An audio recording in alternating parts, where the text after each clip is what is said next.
Halo semuanya, langsung aja kita mulai eksplorasi kita kali ini. Kita bakal ngebahas gimana satu kejadian, satu momen aja di tahun 1914 bisa memicu efek kupu-kupu yang bener-bener ngebentuk peta dunia modern kita sekarang. Kepikiran gak sih?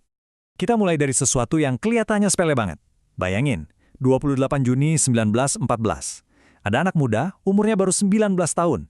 Namanya Gavrilo Princip. Dia lagi berdiri di sudut jalan di Sarajevo, bawa pistol. Cuma 2 tembakan. Kejadiannya kurang dari 2 menit. Tapi, siapa sangka, percikan sekecil itu langsung ngebakar seluruh dunia dan ngubah segalanya dalam sekejap mata. Bagian pertama, 2 tembakan pemicu api dunia. Nah, pertanyaannya, kok bisa?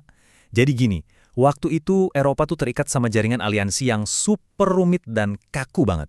Ibaratnya kayak nyusun kartu domino deh. Begitu Austria-Hungaria nyerang Serbia, boom! Dalam hitungan hari, Rusia langsung respons buat ngelindungin bangsa Slavia. Terus beberapa minggu kemudian, Jerman ikut-ikutan dukung Austria. Nggak lama habis itu, Prancis sama Inggris juga ikut terseret masuk ke pusaran ini. Benar-benar cuma butuh waktu 6 minggu, dan hampir seluruh benua saling mendeklarasikan perang. Gila kan? Poin paling penting yang harus kita garis bawahi di sini adalah dampaknya ke manusia akibat kegagalan diplomasi kilat tadi. Angkanya benar-benar bikin merinding. Coba bayangin, sekitar 15-22 juta nyawa melayang. Baik itu tentara di medan perang maupun warga sipil yang nggak bersalah. Angka segede ini benar-benar ngancurin tatanan dunia lama selamanya. Lanjut ke bagian kedua, Tong Mesiu dan Perang Parit.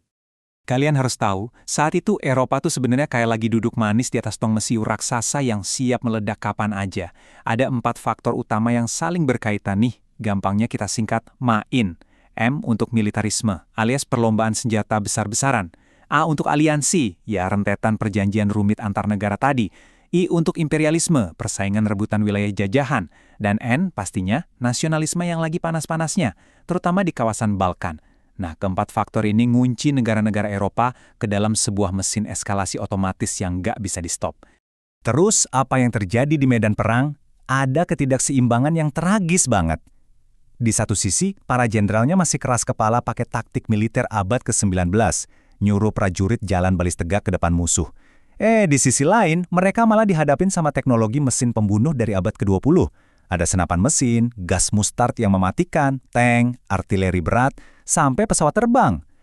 Hasil dari perpaduan ini, terciptalah sebuah mimpi buruk berdarah yang kita kenal sebagai Perang Parit.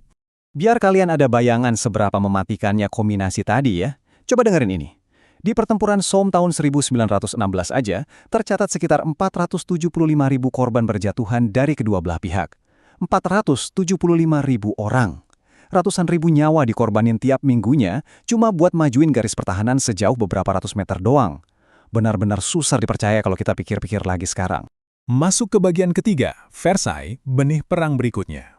Waktu suara tembakan akhirnya berhenti di tanggal 11 November 1918, daratan Eropa tuh bener-bener cuma sisa puing doang. Dan yang paling gila, 4 kekaisaran raksasa yang udah berkuasa berabad-abad lamanya, dinasti Romanov di Rusia, Hohenzollern di Jerman, Habsburg di Austria-Hungaria, dan Kesultanan Ottoman di Turki, semuanya runtuh. Bener-bener kehapus dari peta dunia. Terus dari keruntuhan itu, lahirlah negara-negara baru kayak Polandia, Finlandia, dan Yugoslavia. Nah, di atas puing-puing itu, digelarlah Konferensi Perdamaian Paris 1919. Ironisnya nih, perjanjian Versailles ini ditandatangani pas banget di hari peringatan 5 tahun penembakan di Sarajevo tadi. Bukannya fokus ngebangun perdamaian jangka panjang yang stabil, perjanjian ini malah sengaja dirancang buat ngehukum Jerman habis-habisan. Jerman harus rela kehilangan 10% wilayah dan penduduknya. Terus kekuatan militernya dibatasi mentok cuma 100.000 orang aja. Belum lagi mereka dipaksa bayar denda pampasan perang yang jumlahnya nggak masuk akal. Dan harus nerima pasal 231, pasal yang maksa mereka ngaku sebagai satu-satunya pihak yang bersalah atas perang ini. Ada satu kutipan bagus banget dari sejarawan Syracuse University yang nangkap inti permasalahannya dengan sangat pas. Katanya, kondisi yang dipaksain ini tuh ninggalin luka psikologis nasional yang dalam banget buat orang Jerman. Makanya, sebenarnya Perang Dunia Kedua itu bukan kejadian yang berdiri sendiri teman-teman. Itu adalah anak langsung dari perdamaian yang gagal total ini. Banyak ahli bahkan ngelihat rentang waktu dari 1914 sampai 1945 itu sebagai satu kesatuan alias perang 30 tahun. Sekarang, bagian keempat, menggambar ulang peta Timur Tengah. Oke, kita geser dikit ke wilayah lain yang juga punya bekas luka permanen dari perang ini, di mana kekuatan kolonial dengan gampangnya ngegambar batas negara, benar-benar cuma di atas meja kayu. Fakta yang cukup bikin miris ya, sementara para tentara muda lagi meregang nyawa di parit berlumpur, para diplomat justru asik ngebagi-bagi wilayah Timur Tengah secara rahasia. Lewat perjanjian Sykes-Picot tahun 1916, diplomat Inggris sama Prancis ngebelah-belah wilayah Arab bekas kekuasaan Ottoman buat mereka sendiri. Dan tebak, mereka sama sekali nggak nanya atau diskusi sama penduduk asli yang tinggal di sana. Makanya banyak akademisi yang setuju kalau tindakan diam-diam ini adalah pengkhianatan luar biasa, yang jadi akar dari banyaknya konflik di Timur Tengah sampai hari ini. Terus, yang bikin situasinya makin parah dan jadi bencana total, itu adalah kelakuan Inggris yang bikin janji-janji bodong dan saling bertabrakan. Di satu sisi, mereka ngasih janji manis kemerdekaan buat bangsa Arab ke pemimpin mereka, Hussein bin Ali.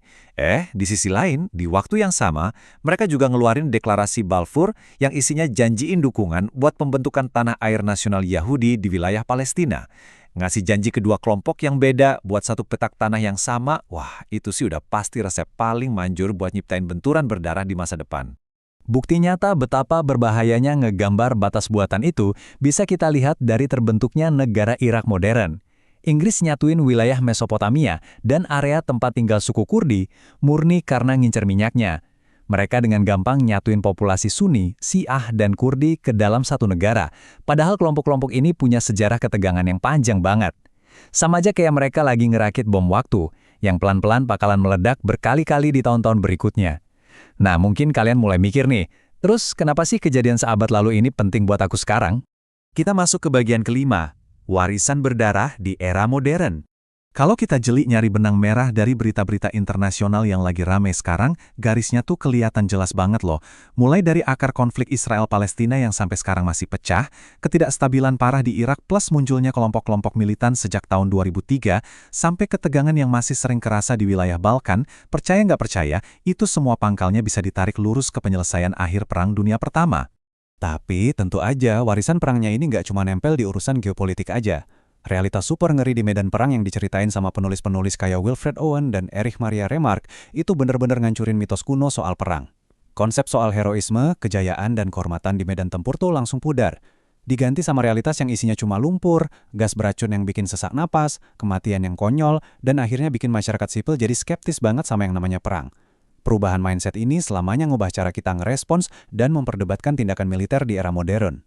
Jadi, dari semua kehancuran luar biasa ini, ada 3 pelajaran raksasa dari tahun 1914 yang sayangnya banget nih, masih sering banget kita abaikan di zaman modern ini. Pertama, aliansi rahasia yang terlalu rumit tuh gampang banget ngubah masalah lokal jadi bencana skala global. Kedua, kalau kita bikin perdamaian cuma buat ngehukum atau nindas pihak yang kalah, perdamaian itu pasti bakal hancur lebur. Dan yang ketiga, ngegambar batas negara sembarangan tanpa mikirin budaya dan demografi orang lokal, wah, itu sama aja nyiapin bom waktu yang nunggu meledak. Kalau kita ingat-ingat lagi pistol kecil di tangannya Gavrilo Princip yang jadi awal mula segalanya, kita harus sadar satu hal. Konflik di dunia ini nggak bakal tiba-tiba selesai gitu aja, cuma karena ada kertas perjanjian yang ditandatangani di atas meja mewah. Konflik baru benar-benar beres kalau akar masalah utamanya sungguh-sungguh dicabut dan diselesain. Karena, ingat pepatah ini, sejarah memang nggak berulang persis sama, tapi dia seringkali berima. Yang akhirnya bawa kita ke satu pertanyaan penutup, dan ini lumayan bikin merinding sih. Coba deh kalian cek lagi berita-berita geopolitik dunia sekarang. Menurut kalian, akar konflik mana dari masa lalu yang nyatanya masih belum juga kita beresin sampai detik ini? Coba direnungin sejenak. Dalam banget kan?